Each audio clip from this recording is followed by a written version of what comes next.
তার প্রথম এক্সপেকটেশন থাকে এরকম যে আমার সমাজকে, আমার পরিবারকে, আমার সব ফ্রেন্ড সার্কেলকে আমি প্রমাণ করব যে আমার চয়েস, আমার পছন্দ সবচাইতে ব্যাটার ছিল এবং আমার হাজবেন্ড আমার যোগ্য, সে সবসময় এটা ডিজার্ভ করে।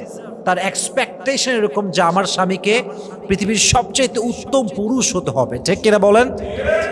তো সেই স্বামী যখন খারাপ হয়, মনের বিরুদ্ধে কাজ করে, জুলুম করে, কষ্ট দেয়, সেই স্বামী কি কখনো সুখী হতে পারবে বলে আপনি মনে করেন? কখনো হতে পারবে? সে তার মানসিক প্রশান্তি হারিয়ে ফেলবে, সুখ খুঁজে পাবে না। 2 নাম্বার, এবং এটা আরো বেশি ডেঞ্জারাস, বড় আযাব এটা।